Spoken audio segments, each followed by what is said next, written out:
Welcome all. Welcome to those who are watching online. Wave everyone, wave back to the camera. Yay, who might be watching later on. We are here again on a Thursday night. And in case you didn't get a text message today telling you, there's actually something exciting that's happening tonight, which is new for us. It's not anything that's going to happen right now in this moment. Don't worry, don't be too afraid. But starting as of this week, as a trial, there's actually a whole bunch of Christian students from Bond University who are coming on site here tonight to worship, to sing some songs, and we're actually going to go and join them in the church at the end of our stuff here tonight. So there's going to be a group of them coming in starting from tonight, and they're doing kind of their own thing, but we're going to kind of connect with them and do other stuff. And there's also board games later on in the night if you're not too tired and have to go to sleep at 8:30. 8:30 later on tonight, there is board games happening over in the church as a fun little aside. So welcome, and yes, my slide worked, that's awesome. Welcome to Youth and Young Adults on a Thursday, and we are going to jump straight into three things. I'm going to welcome Kiani to come on up. Say hello, Kiani, hello. Yeah, thank you, that's very kind. So it is time for our three things, and our three things tonight are about a little bit of frivolity, a bit of fun, a bit of mucking around. I only picked one of the three things tonight. Credit goes to Kiani for two of them tonight, so I'm going to let you kick us off. The first of the three things is... Well, I was going to say cute little rat. But Can a rat ever be cute? Yes. No. Yes, that's not a real rat. See, no, it's not a real...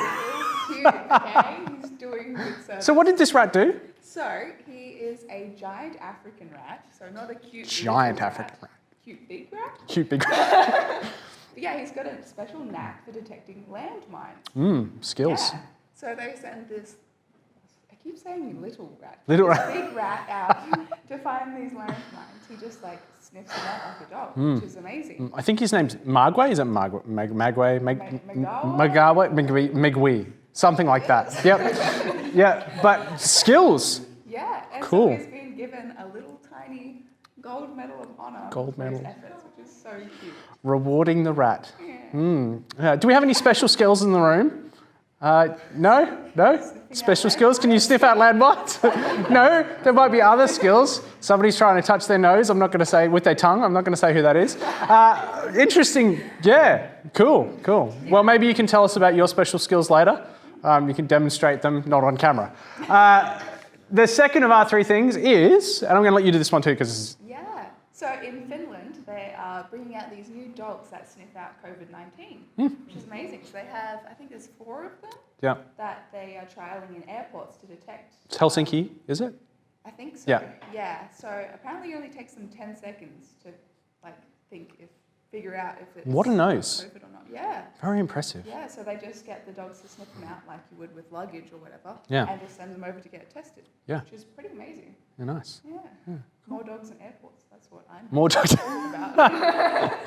Very cool. Nice. Yeah, that's a cool one. The last of our three things tonight, I know you're all fascinated with this, is the US presidential debate. Anyone watch this? Yeah. Dead silence in the room. That's what I got for that one. So the presidential debate, the US presidential debate was on this week. It was interesting, apparently. Lots of good points raised. And I think everyone is wondering about the future of the US at the moment and how scary it could be. But it's very interesting what's happening in the US at the moment. So I wonder what your thoughts are. Maybe you could also share that with us later on in the night. You don't have to yell it out now. But yes, it's interesting. It's very interesting seeing what's happening over there. So there are our three things for tonight. Yeah. Thank you, Kiani, for joining me up here. For those that are watching later on, we're now going to jump into our alpha video. There are parts during the video where you can pause it and ask yourself a question or maybe chat with people around you at home. And we'll be doing the same in the room here. And we will see you after the video. Hey, what's up, guys? Hope you're doing all right. I'm at the gym right now. It's early. It's like 5 a.m. But I got to show you something very rare. It's Ben Woodman on the treadmill. Ben. What? Ben, say hi to everybody. No, turn the camera. Oh! You okay, buddy? No, turn it off. Dude, I'm going to post it. Buddy, get back here. That's amazing.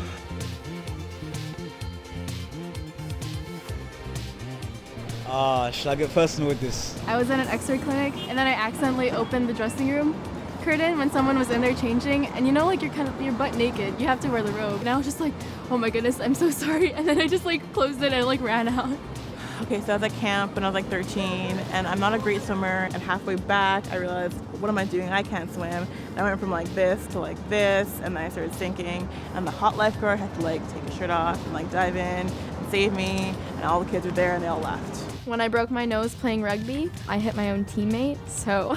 But one time I was on a date, it was like this really fancy restaurant, the guy was super nice. We like got dessert, and it was so beautiful and great.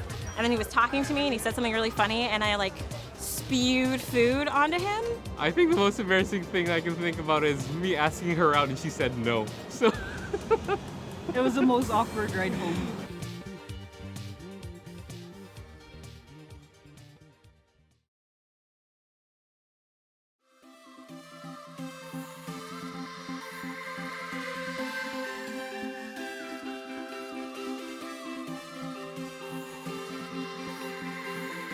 We've been together for a few weeks now, but I was wondering, have you told anyone that you're doing Alpha, like at your school, or your work, or sports teams? Because this sort of thing can be pretty awkward to bring up with your friends. Hey, Cal. Oh, hey, Bill. You got any plans this coming Wednesday night? Oh, Wednesday, you say? Yeah, I got this thing with a couple of friends. We eat some food, and then there's a video, and then we talk, you know, and Even if you're confident in what you believe, it can still feel pretty awkward talking about this with other people. And that can bring up questions like, should I tell others about Jesus? And is it okay to talk about this kind of stuff? And if it is, how do I even bring it up?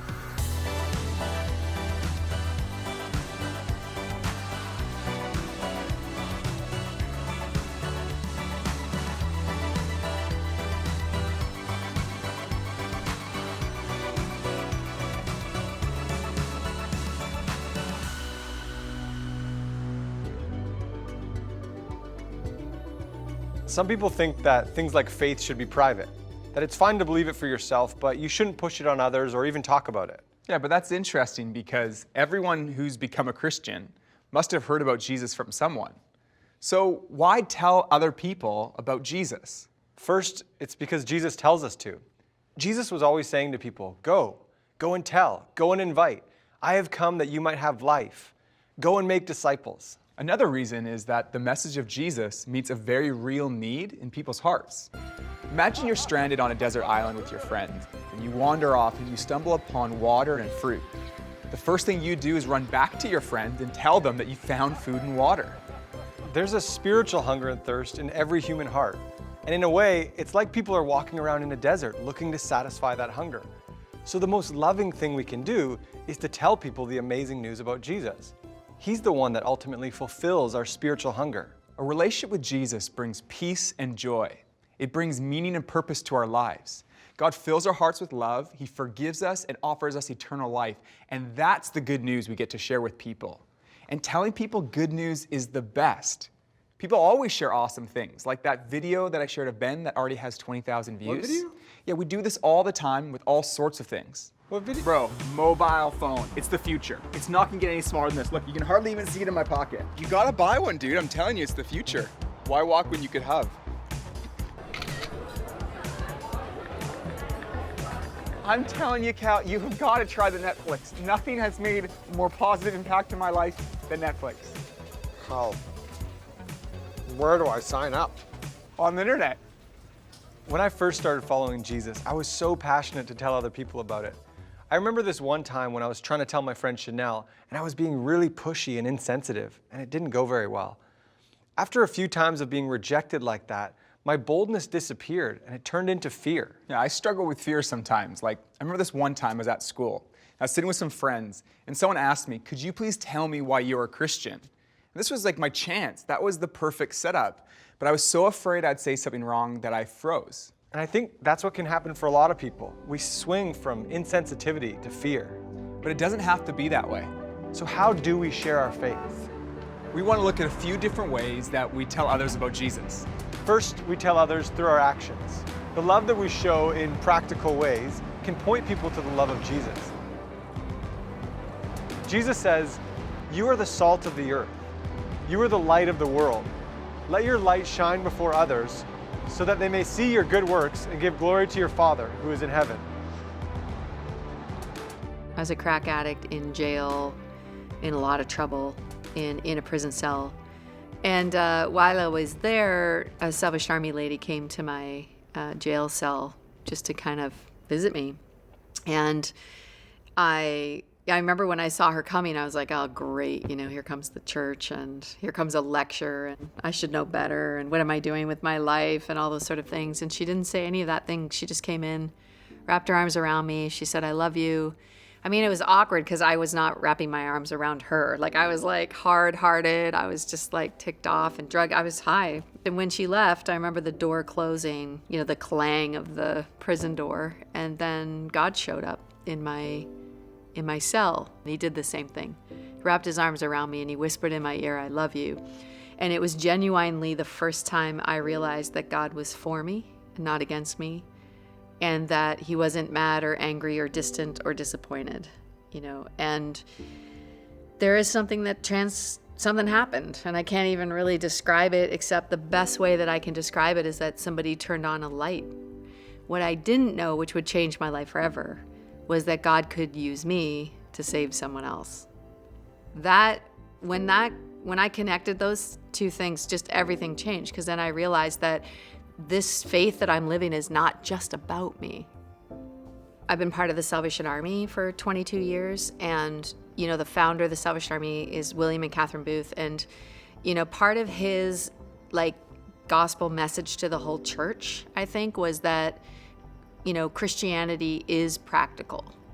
So he used to say, you really can't preach to a man with an empty stomach. Because good news, this good news of the gospel actually should be tangible. So I usually say to people who are beginning, what's in front of you to do? What are you passionate about? Who's around you? Do you even know? Sometimes the first step is just to find out. I know a 14-year-old kid who sat next at lunch to a kid whose family was filing for bankruptcy. And he was really, he didn't know that at the time, but he wasn't eating lunch. And so the 14-year-old kid just felt like he would share his lunch with him and just gave him his lunch every day.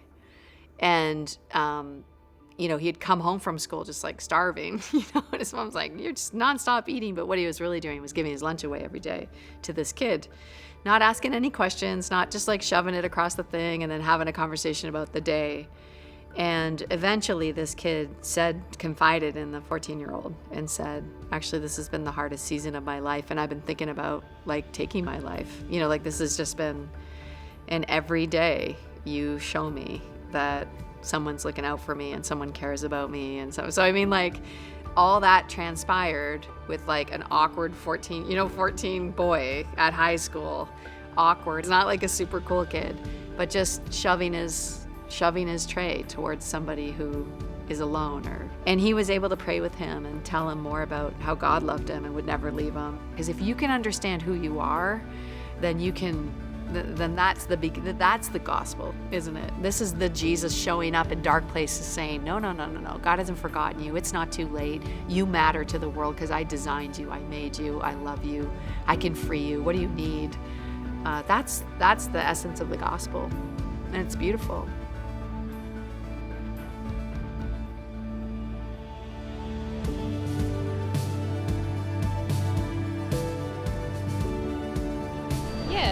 Why not? Everyone should preach about their faith. I think every religion should spread awareness and, Oh yeah, if the other person is okay with it. Yeah, I think that's totally okay. I think it matters how you do it. I think it's not so great when you try and force your beliefs or your religion or your faith onto others. It's almost like Yelp, people go on Yelp and share their experience. So I feel like you can do the same thing with religion.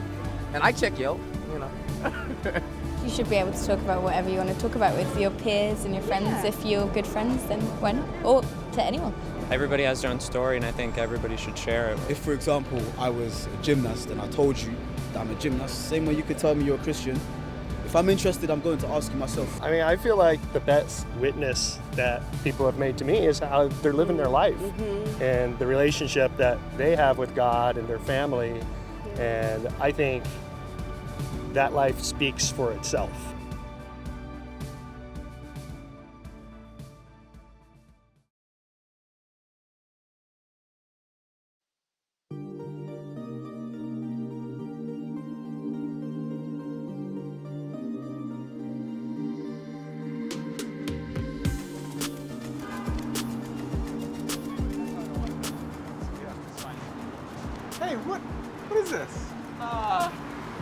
It's just, you know what? Come on, man. Don't worry about it. The second way that we tell others is by giving good reasons to believe in Jesus. When the Apostle Paul was teaching about Jesus, Scripture says that he reasoned with people. He explained the message and he made a case for faith in Christ. 1 Peter says, always be prepared to give an answer to everyone who asks you to give the reason for the hope that you have, but do this with gentleness and respect. One of the best ways we can show gentleness and respect is by listening to people. Most people aren't really ready to listen until they've first been heard themselves. And it's so important that as we listen that we genuinely want to know what people think. It's a mark of respect. I've heard it said that people don't care how much you know until they know how much you care. And I always like to say that even though people don't care how much you know until they know how much you care, you can still tell them what you know while you're showing them how much you care, so that when they know how much you care, they will care even more how much you know, because the most important thing they should know is that you care. That was awesome, man. You should put that on a bumper sticker.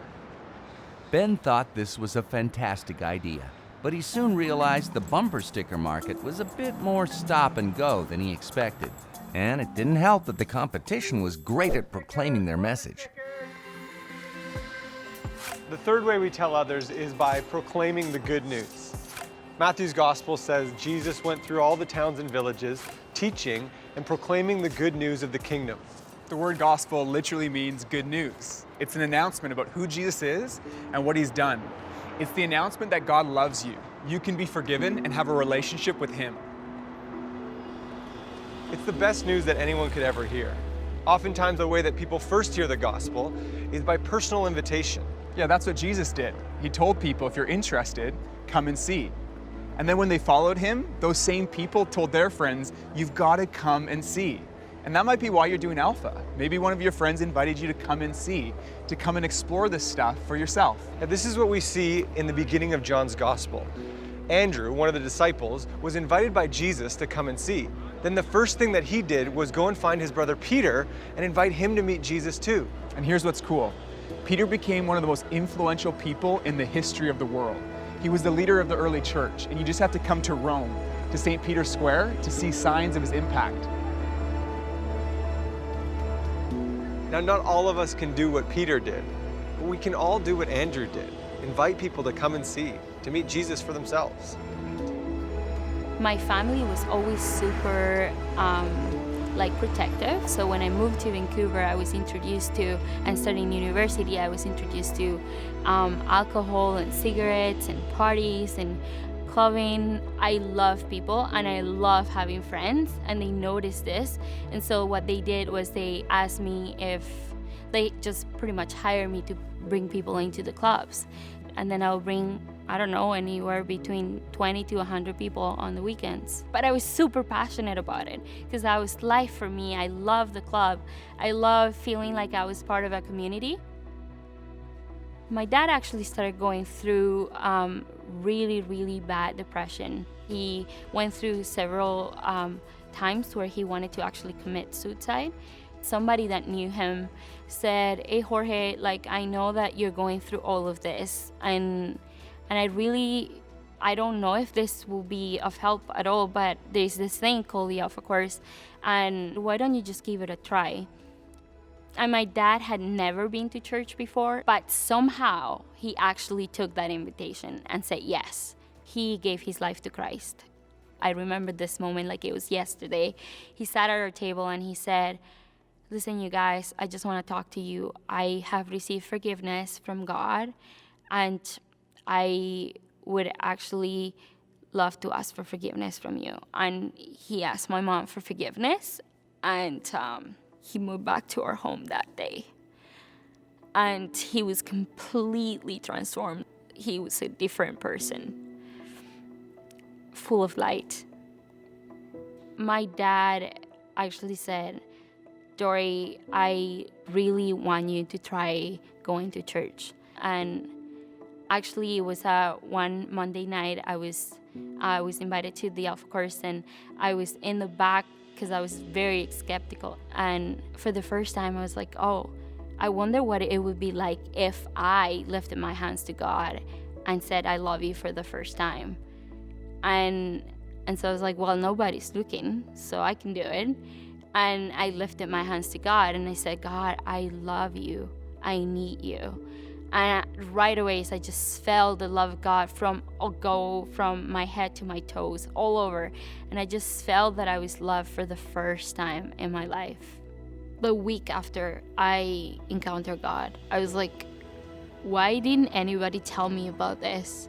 And why am I not telling other people about this? I have to. So I remember I went into my office and I started inviting everybody. Like, I was like, you have to come to church. And my brother's younger than me, so I said, like, Jorge, you just need to try it. You need to come. And he came and he was touched by God and he was completely transformed by the love of God.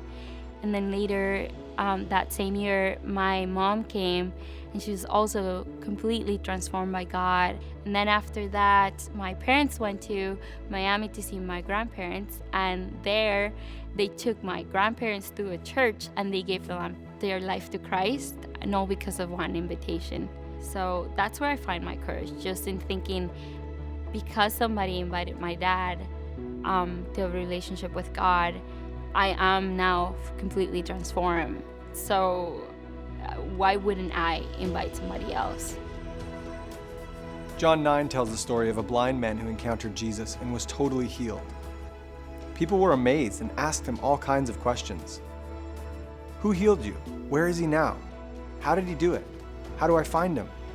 But he didn't have all the answers. He simply told them what Jesus had done in his life. He said, all I know is that I once was blind and now I see. It's the same for you and I. You don't need to have every answer to every question to share your personal story of how Jesus has impacted your life. Yeah, and as your friends see the difference that Jesus has made in your life, it sets the stage to have conversations about the gospel. And seeing our friends experience God's love is one of the most exciting things. The fourth and fifth part of telling others is the power of the Holy Spirit and prayer. In 1 Thessalonians, Paul wrote, our gospel came to you not simply with words, but also with power, with the Holy Spirit, and with deep conviction. So, telling others is not only about words or intellectual arguments, it's about an experience of the Holy Spirit, an experience of God's love being poured into our hearts. Yeah, and ultimately it's God who transforms lives, and that's why prayer is such an essential part of telling others. My friend Tara inspires me by the way she prays for her friends. She had this piece of paper she kept folded up in her pocket, and I remember I saw her open it up one time and it was covered in names. It was the names of all of her friends that she was praying for, that they would come to find full life in Jesus. And when I saw this, I decided I'm going to start praying for my friends too. I was in high school at the time, so I used my yearbook like a guide. And before bed at night or in the morning before school, I'd pray for a few rows of faces looking at each photo. And it makes me think about my friend Jared. Jared and I were on the school tennis team, and we always ended up in conversations about faith and God, and so I started praying for him every day too. And I remember after a few months, he came to school one day and something had totally shifted in his heart. That day, one of my best friends, Jared, started following Jesus, and his life has never been the same since. That's why it's so important for us to pray for others. But we should also pray for ourselves. The early Christians prayed for boldness in the face of opposition. You may not face physical opposition like they did, and like many Christians around the world today do, but you may face opposition in other ways. People may insult you or maybe laugh at you. You can pray for the courage and love and power that you need to continue to tell others the good news. They should have a positive impact on how they helped people that were less fortunate than they are. Love and grace and compassion. Giving back to society. I think Christians are doing too much preaching right now. We should be loving, we should be kind, we should be approachable. Love. I think it should be to spread more love. Christians should be known for their forgiveness. They're very forgiving. They're very caring. The Bible says to love thy neighbor. A lot of Christians don't do that exactly. If Christianity could start focusing more on the idea of it doesn't matter who you are or where you're from, you're still my neighbor. I mean, they want to be known for following Christ, right? Well, follow Christ.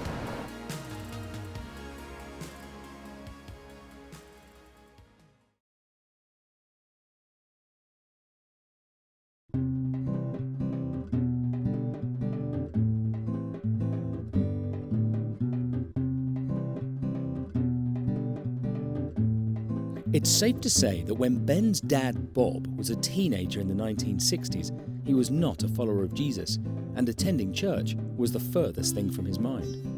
One day, after having smoked a lot of marijuana together, Bob and his friend Crazy Dave decided to hitchhike out of town and see where the road took them. Within minutes, they got lucky and were picked up by two other young guys also heading out on an adventure. They were all smiles. But Bob and Crazy Dave weren't prepared for what came next. After a few minutes, the guy driving began to talk to them about God, explaining to them how God created all things perfectly, but how then it all got broken.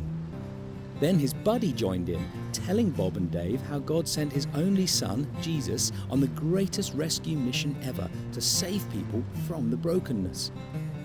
The four of them talked for 2 hours until they came to a crossroads, and it was time for the travellers to part ways. When Bob and Dave got out of the car, Dave burst out laughing. "Ha ha! What on earth were they talking about? And they call me crazy!" But Bob just smiled, because he thought it was quite simply the most beautiful thing he had ever heard. Not long after, Bob came to another crossroads, this time in his heart. He decided he wanted to follow Jesus, and that day, he began a relationship with God. To this day, he remembers those two kind strangers and how they drove away, never knowing if their words had any effect, never knowing the difference they had made in his life and in the generations to come after him. Whenever you tell people about Jesus, it has an impact. So don't give up, because the gospel is the power of God. And so you could take that step and start telling others. If you do, you will face challenges, but you'll also experience the joy of seeing others discover faith in Jesus. I can't think of anything that makes a greater difference to a person's life than encountering Jesus Christ.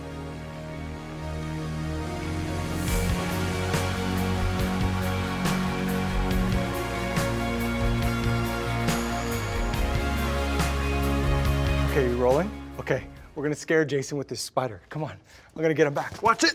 Guys, this is a film set. You gotta... Okay.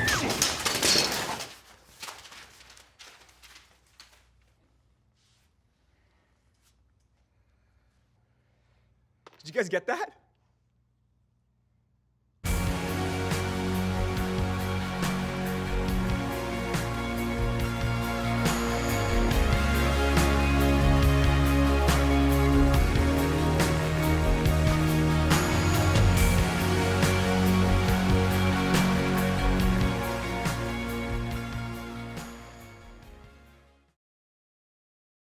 So thanks for joining us tonight, both in the room and online if you're watching. That's it for tonight. I hope you had a good time in here or online again. So we hope to see you next week.